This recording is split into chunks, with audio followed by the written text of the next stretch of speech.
Ang lihim ni Charlie malapit nang magsara ang panaderya nang iparada ko ang bisikleta ko at nagmamadaling pumasok. Habang hinihintay na maibox ang red velvet cake, hindi mapakali ang mga daliri ko. Nasa loob ng bag ko pa rin ang kakaibang sulat kanina, pero ayaw nitong mawala sa isip ko. Sino ang magsusulat ng ganoon? Inaakusahan akong pinatay ko si Charlie. Anong klaseng biro iyon? Pag-uwi ko, palubog na ang araw at kulay kahel na ang mga lumang gusali. Maingay ang kalsada, sunod-sunod ang busina ng mga sasakyan. Ikinandado ko ang bisikleta ko sa labas at umakyat sa hagdan ng aming apartment. Habang dumaraan ako sa bawat pinto, dinig ko ang sigawan, tugtugan at iyakan ng mga sanggol. Sa ikatlong palapag kumatok ako. May mura akong narinig bago bumukas ng kaunti ang pinto. Sumilip si George Miller. Ako lang to, umiti ako sa aking stepbrother. Sinipat niya ang hawak kong kahon, saka muling isinara ang pinto. Maya-maya, tumunog ang mga kandado at pinapasok na ako. Magandang gabi sa lahat, bati ko ng masigla. Tatlong silid lang ang apartment, may maliit na sala at kusina. May mga mansa sa kisam at kupas ang pintura, pero tahanan pa rin namin ito. Nakahiga si Lucille Starling sa sofa kasama si David Miller habang nanonood ng reality show sa T. Hello, hello, bati nila nang hindi tumitingin. Kumuha ng inumin si George mula sa ref habang kumatok naman ako sa pinto ni Macy. Malakas ang tugtog sa loob. Hi, Macy, tawag ko. Walang sagot. Siguro masyado lang malakas ang tugtog, naisip ko. Nakangiwi pa rin ang ngiti ko nang bumalik ako sa sarili kong kwarto, ang silid na pinaghahatyan ko ng washing machine at dishwasher. Sapat na ang maliit na espasyo basta't may lugar para i-unroll ang futon tuwing gabi. Ibinaba ko ang bag ko sa ibabaw ng kahon ng mga damit, saka lumabas muli. Inilapag ko ang puting kahon ng cake sa mesa at mumiti ng malaki. May cake ako, sabi ko ng masigla. Napalingon si mama mula sa sofa. Gusot ang kanyang bote blonde na buhok, halatang pagod. Si David naman ay napatingin din, para saan yan, tanong niya. Ah, namula ako. Binanggit ko kahapon na bibili ako ng cake para sa birthday ko. Oh, nga pala, ani mama, sabay buntong hininga. Tumayo siya, suot pa rin ang silk robe niya mula umaga. Habang si David ay nagsindi ng sigarilyo, hinila pababa ang masikip niyang vest. Anong flavor, tanong niya. Red velvet, ngumiti ako. Etsem, mas gusto ko ng chocolate. Sige, chocolate naman sa susunod. Yexem, Macy, halika kumain ng cake, tawag ni mama. May ungol mula sa silid ni Macy bago bumukas ang pinto. Lumabas siya, suot pa rin ang uniforme sa high school, at nakalugay ang buhok. Ang ganda talaga ng buhok niya, mas mapusyaw kaysa sa akin, pero sana sa labas ay magmukha kaming totoong magkapatid. Kailangan pa bang kumanta, tanong niya. Hindi na, natawa ako. Kumuha ka na lang ng hiwa. Habang naghahanda ako ng mga plato, pinigilan ako ni George. Sandali, sabi niya. Bihira siyang magsalita kaya lahat kami napatingin.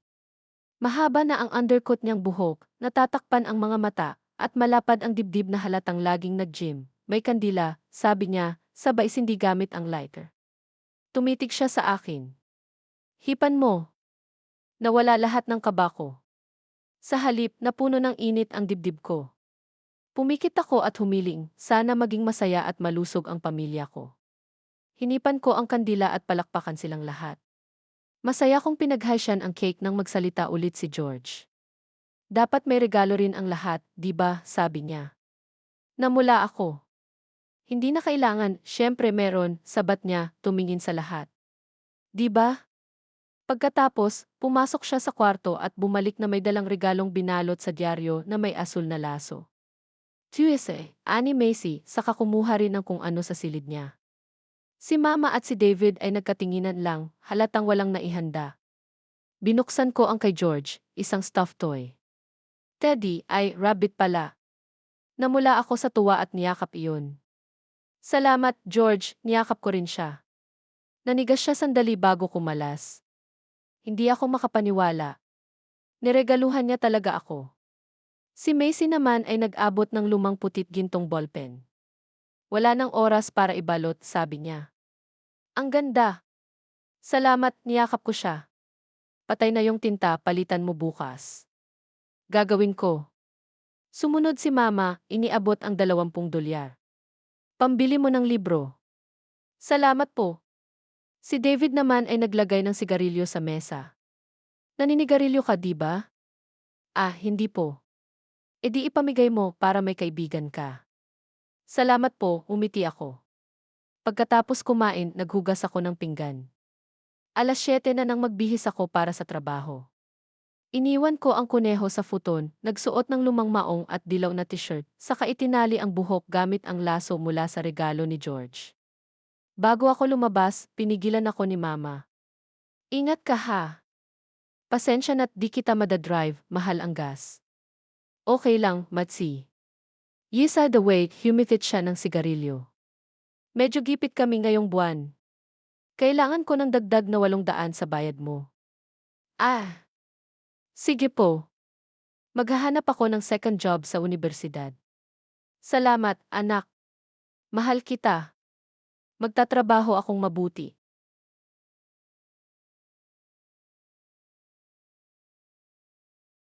Pagkatapos magpaalam, sumakay ako sa bisikleta at nagtungo sa convenience store. 20 minuto lang, nandoon na ako. Hey, Liam, bati ko sa kasamahan ko. Nagulat siya, biglang tumalon mula sa counter, hinagis ang apron at tumakbo palabas. Salamat, maaga ka. May dongjun party ako. Napailing ako, natawa. Makalipas ang ilang oras ng pagserbisyo sa mga customer, tumahimik din ang tindahan. Nag-aayos ako ng mga cup noodles nang biglang nag-vibrate ang cellphone ko. Si Bianca. Hello, sagot ko. Lucy. Ba't ang tagal mong sumagot, maingay ang tugtog sa background. Bianca, ayos ka lang ba? Yes. Dito ako sa Club Midnight. Ang daming pogi. Alam mo ba anong araw ngayon? Tumingin ako sa orasan. Hating gabi na, Setyembre 24. Ninitin, Lucy. Ninitin na dapat siya ngayon, lasing niyang sabi. Si Charlie birthday din niya kahapon, di ba? Tuloy, naalala kita. Nabigatan ako sa pendant sa lig ko. Kami ni Charlie ay magkatabing araw ng birthday noon. Alam ko, sagot ko. Pasensya na. Bakit siya, Lucy? Bakit siya ang nawala? Buhay pa siya, Bianca. Hindi na. Sumagi sa isip ko ang sulat na nakuha ko kanina. Ikaw ang pumatay kay Charlie. Bianca, ikaw ba yung naglagay ng sulat sa bag ko? Ano? Anong sulat? Yung may kinalaman kay Charlie. Bago ko pa masagot, may pumaradang mga motorsiklo sa labas. Bianca, may customers ako. Bukas na lang tayo mag-usap, ha? Sige, pagkababa ng tawag, pumasok ang 3 lalaking nakasuot ng leather at helmet. Mga biker, halatang sanay sa gulo. Tahimik lang akong nag-scan ng mga binili nila. Huli kong nakita, tinanggal ng isa ang helmet. Lucas White. Gusto ko sanang bumati pero pinigilan ko ang sarili ko. Hindi ngayong gabi. Hindi sa mismong araw ng kaarawan ng kuya niyang si Charlie. Lumapit siya sa counter, naglagay ng inumin. Dito ka pala nagtatrabaho, tanong niya. Tumango ako. Bakit di ka bumati? Busy ka. Para sa school mo to, no? May partial scholarship naman ako. Masarap siguro tumira sa bahay ng libre. Ako, dorm pa. Wala akong sagot. Sinkan ko lang ang mga binili niya. Bakit mo sinabi kay Rezor kung anong oras tapos mo? Tanong niya bigla. Nagulat ako. Usually, tinatanong lang nila ng paulit-ulit. So sinasabi mo na lang. Actually, 2 ako matatapos, hindi 3. Ngumiti siya. Wow, si Lucy Starling marunong magsinungaling. Marunong naman ako, hindi ko lang ginagawa. Hindi ka naman nagsisinungaling nung bata tayo. Sigurado ka, ngisi ko. Anong nilihim mo? Dalhin ko sa libingan. Natawa kaming dalawa. Pero habang nag-aayos ako ng paninda, sinundan niya ako, halos dikit na ang katawan. Hindi yan yung laso mo kanina. Ginamit yung una ng stepbrother ko sa regalo niya. Ito na lang sinuot ko. Regalo? Anong okasyon? Birthday ko kahapon. Kayo ni Charlie, magkasunod pa rin pala. Tumikim siya. Belated happy birthday. Salamat. Tahimik akong nagpatuloy pero nagsalita ulit siya. Ano regalo niya? Stuffed rabbit. Rabbit? Ang tanda niya na ah. Kaedad mo siya, baka kilala mo, si George Miller. Si George Miller. George fucking Miller ang stepbrother mo. Sumimangot ako. Bakit? Sunogin mo iyang regalo. Isa siyang hayop. Huwag mong sabihin yan. Naningkit ang mata ko, tumiklop ang mga braso ko. Totoo, git niya. Nilandi na niya kalahati ng campus. Nangunot ang noo ko. Mabait siyang tao. Hindi mo siya kilala. O kilala ko siya. Lagi siyang late sa baseball practice. Akala mo dahil may scholarship pwede na. Kasama ka sa team. Ako nga yung ace, umiti siya ng mayabang. Akala ko si Jace ang ace. Dahil lang magkatugma pangalan nila? Hindi ibig sabihin siya na iyon. Pitcher yon, hindi batter. Sino? Siyempre yung pinakamahusay, ako. Pumwesto siya parang maihahampaising bola. Ni Jace, di ako kayang strike out. Napatingin ako sa mga ugat sa braso niya. Malakas siya. Mas malakas kaysa sa batang dating tinatalo ko sa takbuhan. Maya-maya, tinawag na siya ng mga kasama niya. May gagawin pa ako, sabi ko. Alright, buntong hininga niya. Hinila niya ang laso sa buhok ko, gaya ng dati. Napakunot ang noo ko habang hinahaplos niya ito sa labi niya. Huwag kang basta magtiwala sa mga tao, Lucy, sabi niya. Kasama ka ba dyan? Dumilim ang mga mata niya sandali. Kasama ako.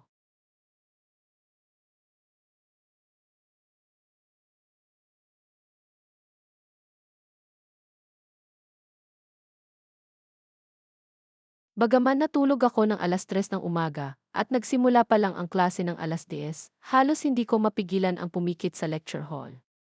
Paulit-ulit akong nagigising kagabi, hindi dahil sa ingay, kundi sa kakaisip sa kakaibang sulat na natanggap ko. Siguro kung hindi ako ang huling taong nakausap ni Charlie, hindi ako ganito kaapektado. Pero paulit-ulit kong iniisip, paano kung tama ang nagsulat ng liham na iyon? Paano kung ako talaga ang dahilan ng pagkawala ni Charlie? Paano kung, nang hindi ko alam, ako ang nag-umpisa ng lahat? Marahil kung iba lang ang huling pag-uusap namin kung hindi siya lumayo noon. Diyos ko, nakakamatay tong lecture, daing ni Bianca. Binitiwan ko ang kalapati kong pendant na kanina ko pa nilalaro. Magkaklase kami ni Bianca sa Human Anatomy and Physiology, at gaya ng dati, sa likod kami umuupo. Ang propesor namin ay mukhang dapat retirado na 30 taon na ang nakalipas, at nagsasalita siya ng sobrang bagal kaya kalahati ng klase ay tulog na. Club fair na pagkatapos nito. Tiis lang, sabi ko, sabay ngiti. Look who's talking, irap niya. 20 minuto ka nang di nagsusulat ng notes. Guilty, sabay tawa ko. Pagkatapos ng klase, isa-isang lumabas ang mga estudyante, lahat mukhang antok pa. Papunta silang lahat sa akademikong quadrangle, kung saan ginanap ang club fair. May mga banner sa pagitan ng matatandang puno, at iba't ibang booth na nag-aalok ng samahan, may mga flyer, may mga minigames, may sports, chess, at kahit music clubs. Hanapin natin si Megan, sabi ni Bianca, sabay hila sa braso ko. Pagdating namin, namukhaan ko agad ang booth ng cheerleading team, itim, pula, at pilak ang palamuti, kulay ng unibersidad. Nandoon ang grupo ng magagandang babae sa matching uniforms. Bianca, tawag ni Megan, sabay yakap. Salamat sa pagpunta. May makintab siyang maitim na buhok at kutis na parang laging hinahaplos ng araw. At si Lucy, di ba? Mas gumanda ka ah. Namula ako, sabay laro sa lailayan ng blouse ko. Si Megan ang dating captain ng cheerleading team noong high school kami, bago pumalit si Bianca sa kanya. Dito ako para mag-sign up, nakangiting sabi ni Bianca. Of course, sagot ni Megan, sabay abot ng form at si Lucy. Sasali rin ba siya? Tumuwid siya ng tayo't nag-cross ng braso. Hindi mo ako maloloko sa blouse at damit mong iyan. Alam kong may tinatago kang magandang katawan dyan. Parang nagliyab ang mukha ko sa hiya. Hindi siya ganun, Megan, sagot ni Bianca habang nagsusulat. Para sa kanya, ang cheerleading ay para lang sa mga babaeng walang laman ang ulo. Wait, hindi ko, Tudzi, sabi ni Megan, sabay taas kilay. Well, alam kong hindi mo kami bibigin, Bianca. Umiti lang si Bianca. Excited na akong magsimula. Pagkatapos noon, naglakad-lakad kami ulit, nadaanan ang mga booth ng sports. Bakit mo sinabi yon? Tanong ko, nakayuko. Idol ko ang cheerleading team noon, di ako pumapalya sa mga performance nyo. Biro lang yon, Lucy. Huwag kang emo. Sorry. Bumuntong hininga siya, sabay akbay sa akin. Okay na yon. Kalimutan na. Sige, bagong topic, may crush ka na ba? Ilsa meron. Si Jace. Lucy, halos sigaw niya. Huwag mong sabihin ng malakas. Sorry. Kung gusto mo lang siya dahil binigyan ka niya ng chocolate, dalawa pang first year ang binigyan niya ng pareho. Mas lalo lang akong umiti. Ang bait kasi niya, sabi ko. Oh, please. Lucy, ang dali mong ma-in love. Pero wag kang ilusyonada. Sinabi ko na sa iyo, hindi siya pwede. Humanap ka na lang ng iba. Ganun lang ba talaga kadali, pumili ng iba? Habang naglalakad kami, nadaanan namin ang baseball booth. Wala si Jace, pero nandoon sina George at Lucas. Si Lucas, ang kuya ni Charlie. Alam mo bang dito rin pala nag-aaral si Lucas? Tanong ko. Biglang naniga si Bianca. Yung lalaking yon, nakakakilabot. Tara, alis tayo. Ha? Bakit? Sumunod ka na lang. Paglingon ko, nakita ko si Lucas na tumayo, pero naabala siya ng isang first-year student. Bakit ayaw mo sa kanya? Tanong ko. Alam mong mahirap tong araw na to para sa kanya. Hindi ko lang siya feel. At tingnan mo siya, mukhang gangster, hindi mukhang nalulungkot sa pagkawala ni Charlie. Baka ibang paraan lang ng pagdadalamhati, naive mo talaga, iritadong sagot niya. Tahimik akong napayuko. Sorry. Basta, layuan mo siya, sabi ni Bianca. Nagpatuloy kami sa paglibot hanggang marating namin ang Fine Arts Club. Isa sa mga rep na nakita namin kahapon ay abala sa pagguhit ng mga first year. May buhok siyang abot balikat, may mga singsing sa daliri, at mukha siyang laging may tinta ng pintura. Gwapo, sabi ni Bianca, sabay kindat. Gusto mong kunin ko number niya para sa'yo. Namula ako. Ha? Hindi, well, ngumiti siya.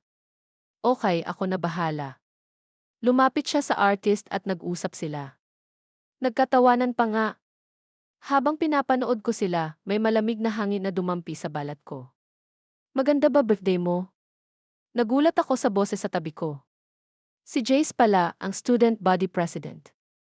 Suot niya rin ang baseball jacket, at sa kanya ito mas bumagay. Ah! Salamat! Good, nakangiti niyang sagot. Magjo-join ba kayo ng club? Hindi. Si Bianca lang may kinakausap. Wikos, di ba, sabi niya. Mukhang bagay sila. Pero tingin ko, di niya type si Bianca. Actually, hindi ko na natapos. Magka-number na pala sila. Sumali ka rin sa club, sabi ni Jace. Mas madali kang magkakaibigan. Mas gusto ko part-time job. Pwede ko tulungan dyan. Hinanap niya sa phone niya ang listahan. May opening sa library. Gusto mo? Gusto ko. Yee! Umiti ako.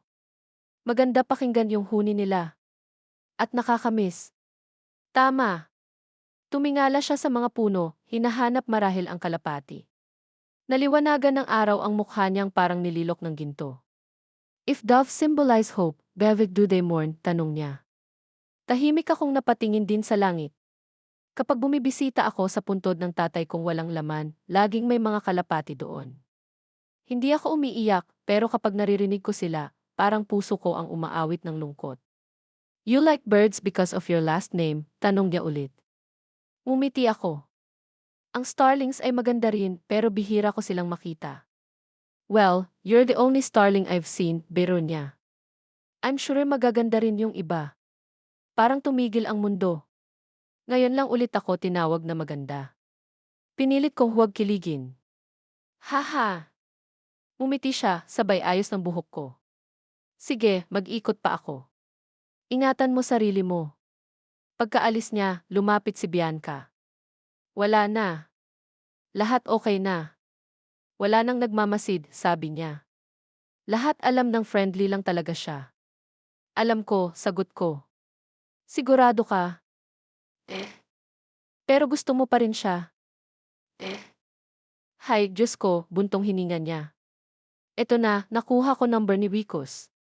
Text ko sa'yo mamaya. Salamat. Pagkatapos naming maglibot at kumuha ng libreng cupcake, naghiwalay kami. Pumunta ako sa library at tinanggap ang 2Z shift. Nakahinga ako ng maluwag, may trabaho na ako. Pag-uwi, dumaan ako sa stationery shop. Pwedeng pa-refill nito, tanong ko sa cashier. Tiningnan niya ang ballpen. Murang brand lang yan, miss. Mas okay kung bago ka na lang bumili. Refill lang po, salamat. Paglabas ko, sabi kong ginamit ang bagong tinta. Tiningnan ko ang oras, may oras pa bago ang shift. Pagliko ko, tanaw ko ang kislap ng ilog New Halis sa araw. Tumibok ang dibdib ko kasabay ng huni ng mga kalapati. Sumakay ako sa bisikleta at pumunta roon. Pareho pa rin ang lahat. Tahimik. Maraming alaala. Naalala ko ang tawa ni Charlie. Bianca, legal bang maligo dyan? Marumi yan, Charlie. Ikaw, Lucy. Kung lalangoy ka, lalangoy din ako. Nang dumilat ako, 3 buwan na ang lumipas. Dapat ngayon ay kasama namin siya, nagtatampisaw, nagtatawanan. Kinuha ko ang journal ko at ang bagong ballpen. Nahulog mula sa pagitan ng mga pahina ang kakaibang liham. Agad ko itong isinilid pabalik. Nagsimulang gumuhit ang kamay ko. Ang buhok niyang magulo, ang ngiti niyang laging nandoon, at ang kwintas niyang may gintong sanga, kapareho ng pendant ko. Saan ka na, Charlie? Tanong ko sa isip. Biglang may tumawa sa likod. Hoy miss, mag-isa ka lang dito, sigaw ng isang lalaki. Paglingon ko, may grupo ng mga mukhang lasing. Pa-number naman, sabi ng isa, sabay agaw ng journal ko. Hoy! Ibalik mo yan. Tiyatay, chill ka lang. Hindi namin na nakawin. Ngunit ibinato niya ang ballpen sa ilog. Parang nanlamig ang buong katawan ko. Hindi't mahina kong sabi. Tumawa lang sila. Hindi ko na inisip pa, tumakbo ako papunta sa tubig. Hoy! Ano nang ginagawa mo? Tawag nila. Pero hindi ko sila pinansin. Pumasok ako sa malamig na agos. Lumalim ako hanggang dibdib, hanggang liig at saka sumisid. Madilim. Malabo. Nilapitan ko ang ilalim, hinaplos ang mga bato, damo, basurang lata, pero walang ballpen. Nang halos maubos na ang hininga ko, may nahawakan akong parang mga keychain. Hinila ko at may nakasabit, isang bag sports bag. At kilala ko agad yon. Kay Charlie. Posible bang ito ang sagot? Hinila ko ito paitaas, halos malunod sa bigat. Sa wakas, narating ko ang pampang, hingal at nanginginig. Dumami ang mga taong nanonood. Pero nakatutok lang ako sa bag, binuksan ko ito, punit at kalawangin ang zipper. Bumuhos ang tubig at amoy bulok na karne. Tahimik ang lahat. Pagtingin ko sa loob, may mga bato, putik at laman. Isang bangkay. Nakadilat ako, walang boses. Dapat sumigaw ako. Pero hindi ko nagawa. Mabigat ang hangin. Pula ang langit. At nang dumulas ang buhok mula sa anit ng katawan, nakita ko ang pamilyar na gintong pendant sa liig nito, ang kapareho ng sa akin. Hindi. Charlie. Pagkalipas ng 3 buwan, natagpuan na si Charlie White.